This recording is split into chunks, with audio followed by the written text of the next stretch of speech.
नमस्कार, बड़ी खबर में आपका स्वागत है। मैं हूं आशीष पाराशर। जन लोकपाल बिल को लेकर अन्ना और उनकी टीम पिछले 1.5 साल से पूरे देश में आंदोलन की राह पर थी।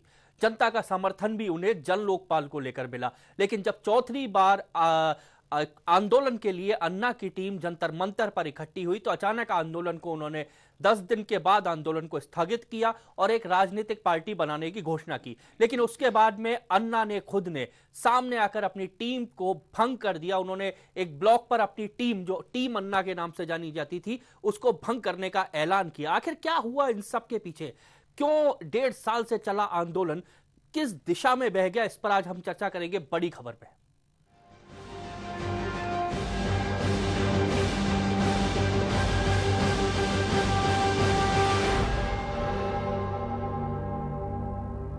अन्ना को आखिर अपनी टीम को डिसमिस क्यों करना पड़ेगा, ये करना पड़ा, ये हमारी चर्चा का विषय है। इस चर्चा में हमारे साथ बने रहेंगे हमारे न्यूज हेड प्रताप राव। प्रताप जी, क्या लगता है, अचानक से आंदोलन खत्म होता है, एक राजनीतिक लड़ाई लड़ने की घोषणा की जाती है और उसके बाद अन्ना अपनी टीम को डिसमिस घोषित कर देते हैं? पहली बात तो मैं आशीष मैं कहना चाहूँगा कि अन्ना टीम के जो भंग करने की घोषणा हुई है, कुल मिलाकर ऐसा है जैसे ऐसी कंपनी का लिक्विडेशन है जिसका रजिस्ट्रेशन ही नहीं हुआ। अन्ना टीम वास्तव में देखा जाए तो एक मीडिया की उपज थी। अन्ना के साथ जो कुछ लोग अन्ना के आंदोलन के दौरान बैठते थे वही टीम बन गई थी। ऐसा कोई औपचारिक उसकी कोई घोषणा हुई हो, उसका रजिस्ट्रेशन हुआ हो, उसका कहीं फैसला हुआ हो, उसका कोई संविधान बना हो, उसके कोई चुनाव हुए हो, उसका कोई नीति निर्धारण हुआ हो, ऐसा कुछ भी नहीं था।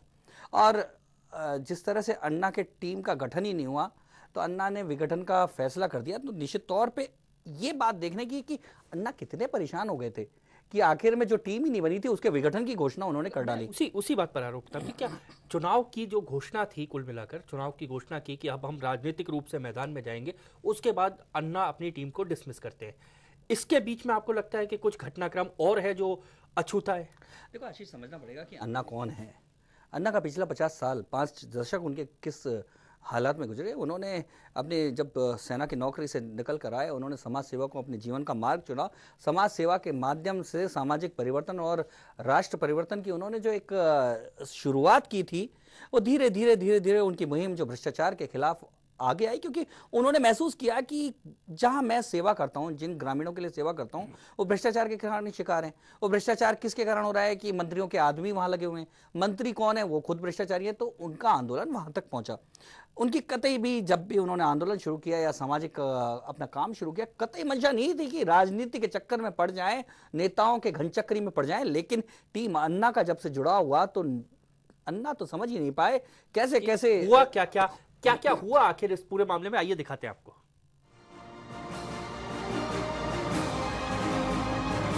लंबे समय से जन लोकपाल की मांग पर अनशन कर रहे अन्ना हजारे ने खुद अपनी टीम को भंग कर दिया है। भ्रष्टाचार मुक्त समाज का सपना देख रहे लोग जहां इस खबर से सकते में हैं, तो वहीं टीम अन्ना भी हैरान है। अन्ना हजारे के ब्लॉक पर अन्ना की टीम भंग करने की सूचना के बाद जहां पूर्व टीम अन्ना के सदस्यों से कुछ कहते हुए नहीं बन पा रहा है, तो वहीं से पूरे आंदोलन में सक्रिय रहे एक कार्यकर्ता ने खुद को आग लगा ली। लेकिन सवाल ये खड़ा होता है कि आखिर क्यों जोर शोर से शुरू हुआ ये जन आंदोलन एकदम खामोशी से खत्म कर दिया गया? भ्रष्टाचार को खत्म करने के लिए चुन चुन कर बनाई गई टीम को आखिरकार क्यों भंग कर दिया गया? क्या लंबा वक्त और टीम पर लगते हुए आरोप इसके लिए जिम्मेदार थे, या फिर कहा जाए कि अन्ना हजारे सरकार के ढुलमुल रवैये से परेशान हो चुके थे? लेकिन विकल्प की बात कहकर एकदम क्या हुआ कि टीम को ही भंग कर दिया गया? क्या अन्ना नहीं चाहते थे कि राजनीतिक पार्टी बनाई जाए, या पार्टी बनाने को लेकर कोई दबाव था? क्या पार्टी के सदस्यों की अलग अलग राय और बयान इसके जिम्मेदार थे? अन्ना के पिछले आंदोलन में जहां अन्ना को टीम से दूर रहने की नसीहतें दी गई थी, कहा गया था कि अन्ना के टीम के सदस्य उन्हें भ्रमित कर रहे हैं, तो क्या ये माना जाए कि अन्ना हजारे को भी यही महसूस हुआ, जिसकी परिणति हुई टीम भंग करने के रूप में? कारण भले ही बहुत सारे हो सकते हो, लेकिन सवाल एक ही है कि क्या इस लोकतंत्र में सशक्त जन लोकपाल कभी आ पाएगा?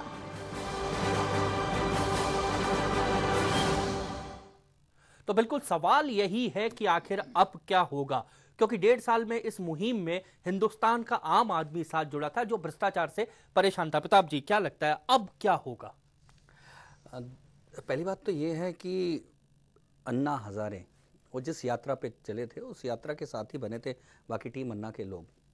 अब जब अन्ना को लगा कि नहीं, मुझे मेरी जो यात्रा जो मैंने तय की थी अपने जीवन में, जो उस समय तय की थी जब मैं आत्महत्या करने जा रहा था और ये तय किया था कि मैं भारत माता की सेवा करूंगा, जैसा कि वो बार बार मंचों पे कहते हैं, युवाओं को जब संबोधित करते हुए कहते हैं, तो वो यात्रा में जब उनको लगा कि नहीं, इस यात्रा की एक उपशाखा राजनीतिक यात्रा के तौर पे होने वाली है, तो उन्होंने कहा कि चलो नमस्ते, भंग करते हैं। अब आप अपनी यात्रा कीजिए, हम अपनी यात्रा, कभी मिलेंगे तो मिलेंगे, आप कुछ सहयोग चाहिए होगा तो हम देंगे, नहीं तो हम तो अपनी यात्रा करें। कुल मिलाकर जो टीम को भंग करने की बात है उससे साफ तौर पे अन्ना ने ये बात संकेत देने की कोशिश की है, ऐसा भैया राम राम, आप चलिए, आप राजनीति के रास्ते का सफर कीजिए। और हम एक बड़ा सवाल है, क्योंकि अन्ना पर कभी सवाल नहीं उठते थे, लेकिन टीम अन्ना पर सवाल उठते थे। और सबसे बड़ी बात है कि राजनीतिक लोग जो हैं, जो सत्ता में बैठे हैं, वो तो कहीं ना कहीं पहले से जानते थे कि इनमें आपस में अगर कहीं दुराव हुआ, अन्ना का इस्तेमाल किया जा रहा है, ये चीजों को लेकर आशंकाएं भी राजनीतिक लोगों ने व्यक्त की। देखो आशीष, बात भी सही है, क्योंकि जब राष्ट्र निर्माण की बात आती है या सामाजिक परिवर्तन की बात आती है, तो जो बड़े लोग होते हैं जो इस तरह के आंदोलन चलाते हैं, वो किसी के ऊपर कीचड़ उछाड़ने और गाली गलौज की भाषा का इस्तेमाल नहीं करते, वो इस प्रवाह को बड़ा करते जाते हैं। लेकिन देखने में यह आया कि राजनेताओं की तरह जैसे एक दूसरे की टांग खींचते हैं, पजामा खींचते हैं, उस मंच का इस्तेमाल भी होने कुल लगा। मिलाकर अन्ना टीम केवल पजामा खींचने में लगी रही और अन्ना को लगा कि ये तो सब एक दूसरे को नंगा करने में लगे हैं, मैं तो इस नंगे नंगे खेल में शामिल नहीं होना चाहता, और चल पड़े वो अपने रास्ते पर। चलिए कार्यक्रम में चर्चा जारी रखेंगे, फिलहाल आगे बढ़ने से पहले लेते हैं एक ब्रेक।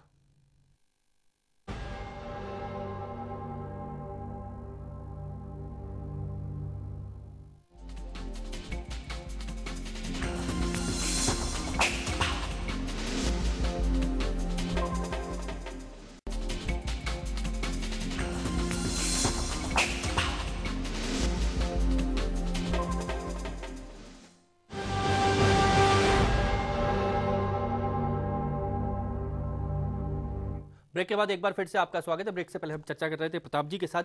कुल मिलाकर एक विषय यहां पर बहुत आ रहा है कि लोगों का विश्वास अन्ना पर था, पर टीम अन्ना को लेकर कहीं ना कहीं जिस तरह के बयान आ रहे थे, और जो बात प्रताप जी ने कही कि आप विपक्ष की बातें ही करेंगे, हमेशा लोगों का विरोध करेंगे, कहीं ना कहीं वो एक बड़ा कारण था जिससे अन्ना आहत हुए। और जो एक बड़ी बात यहां पर है कि राजनीतिक लोगों ने तो पहले इसकी कुल मिलाकर आशंका जता दी थी कि आखिर होगा क्या। हम आपको सुनाते हैं 2011 में दिग्विजय सिंह जो हैं, उन्होंने क्या कहा था। अन्ना के इर्द गिर्द शायद कुछ ऐसे राजनीतिक लोग हैं जो अन्ना को राजनीति में धकेलना चाहते हैं, क्योंकि मैंने तो पूर्ण तरह से एक गैर राजनीतिक पत्र उनको लिखा था उनके एक प्रशंसक के रूप में, लेकिन उसका उन्होंने 8 पन्नों में पूरा राजनीतिक जवाब दिया। तो मुझे इस बात की शंका और मजबूत होती है कि वो राजनीतिक लोगों से।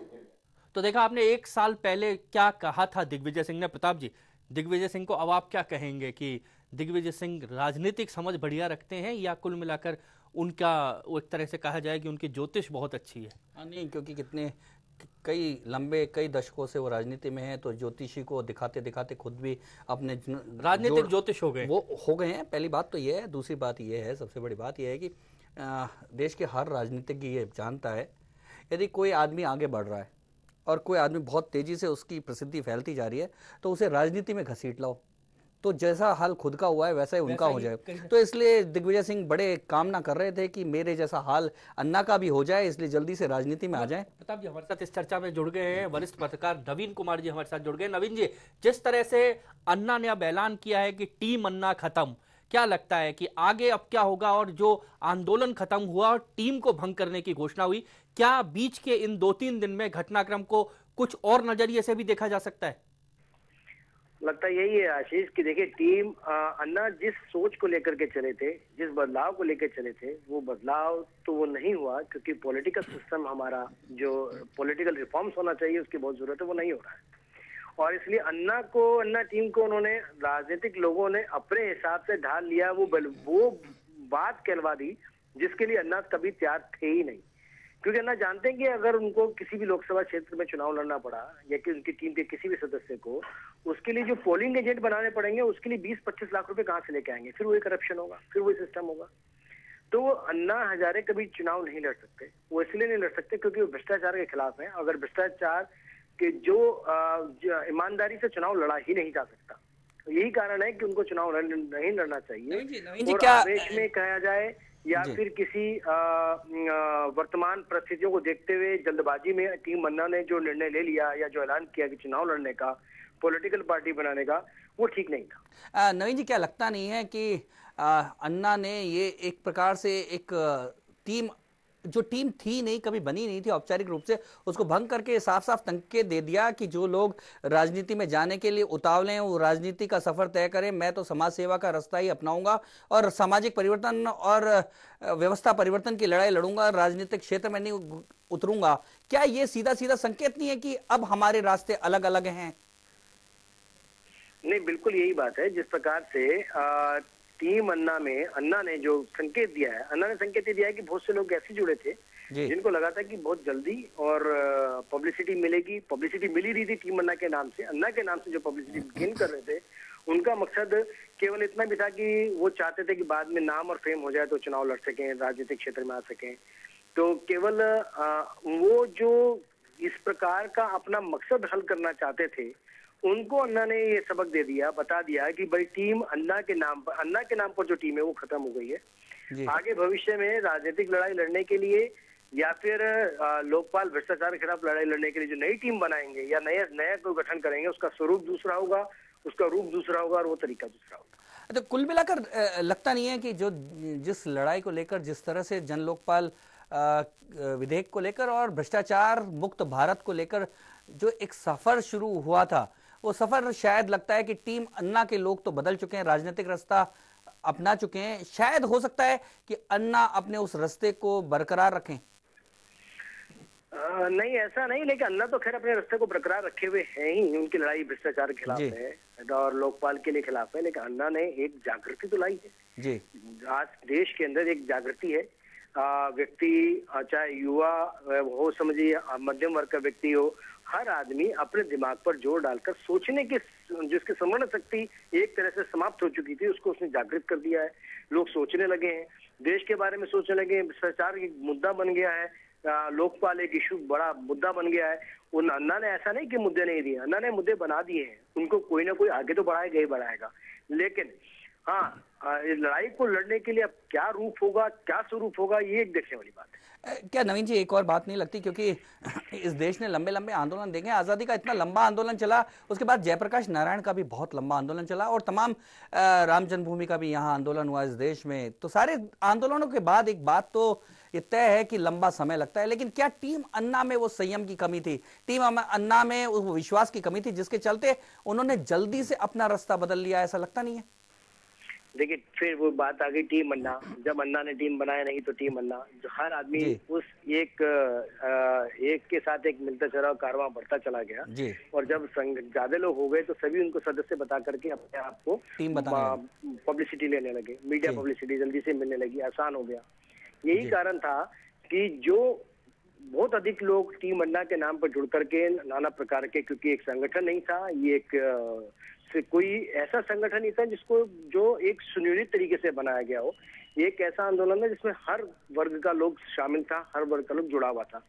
उसके लिए उसको उसके अंदर एक कोर कमेटी, जो जिसको कभी उसने कोर कमेटी का रूप नहीं दिया, वो मान करके लोगों ने जिस प्रकार से आंदोलन में साथ दिया है, उसका कुछ लोगों ने फायदा उठाया। और यही देखते हुए मुझे लगता है ये है कि अन्ना ने जिस प्रकार से टीम को डिसोल्व कर दिया है, खत्म कर दिया है, समाप्त कर दिया है, तो आने वाले समय में वो नया रूप बनाएंगे, आंदोलन का नया रूप होगा। ये बात सही है, अन्ना किसी भी प्रकार से उस आंदोलन को छोड़ने वाले नहीं है। नवीन जी बड़े पुराने आंदोलनकारी हैं। नवीन जी, इससे लगता है कि अन्ना ने अब फ्रेंचाइजी देना बंद कर दिया, जिस तरह से केजरीवाल और बाकी लोगों ने फ्रेंचाइजी, अन्ना फ्रेंचाइजी का यूज किया और मिसयूज किया, उसके चलते अब अन्ना को लगता है फ्रेंचाइजी समाप्त करो, अब ये अन्ना ब्रांड केवल अन्ना के साथ रहेगा।